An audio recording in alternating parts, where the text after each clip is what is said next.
हम्म। सबको राम राम। मैं एडवोकेट हिम्मत तावड़ 24 जनवरी को भारत आदिवासी पार्टी के विधायक राजकुमार रोत ने जो एक इंटरव्यू दिया था, उस इंटरव्यू के अंदर हमारे भारत की आस्था के प्रतीक, भारत की आत्मा, जिसको भारत के रोम रोम में लोगों के बचे हुए भगवान राम को काल्पनिक बताया था। इनकी पार्टी भारत आदिवासी पार्टी जो आदिवासियों के नाम पे पार्टी बनाई है, तो आप कम से कम आदिवासियों की भावनाओं का तो ख्याल रखते। भगवान राम को भगवान बनाने वाले हम आदिवासी है। रामायण के अंदर लड़ने वाले हम दलित पिछड़े आदिवासी है। भगवान राम के उस समय लंका पर उन्होंने जिस समय चढ़ाई करी थी, माता सीता का अपहरण हुआ था, उस समय कोई राजा महाराजा लड़ने के लिए नहीं आया था, राजा महाराजा को लेके नहीं गए थे।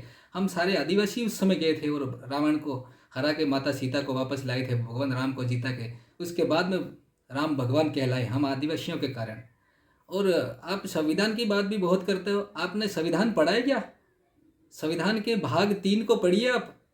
मूल अधिकारों के प्रारंभ में भाग 3 के अंदर बाबा साहब के लिखे संविधान के अंदर भगवान राम, माता सीता, लक्ष्मण और 22 लोगों की उसमें तस्वीरें हैं।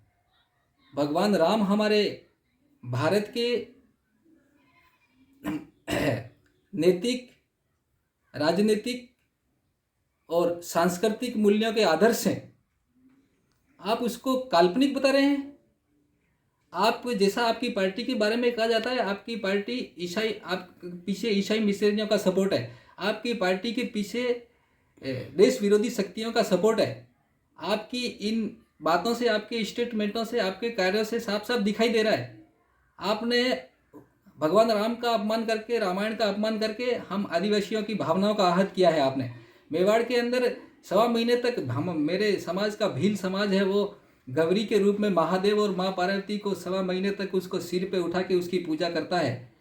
हम महादेव को अपना हम पूर्वज मानते हैं।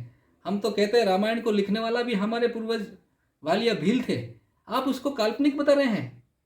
आपको आपके अंदर झांकने की ज़रूरत है, आपको आपके अंदर समझने की ज़रूरत है। सभी युवाओं से भी मैं आह्वान करूंगा, ऐसे लोगों को अपना आदर्श मत मानिए जो हमारी संस्कृति को नष्ट करके दूसरे जो राष्ट्र विरोधी शक्तियाँ उनके पक्ष में बोल रहे हैं, उनके साथ में समर्थन में खड़ा रह रहे हैं। ये लोग विखंडनकारी लोग हैं, ये देश को तोड़ने वाले लोग हैं, ये देश को जातियों में बांट करके अपनी रोटियां सेक रहे हैं।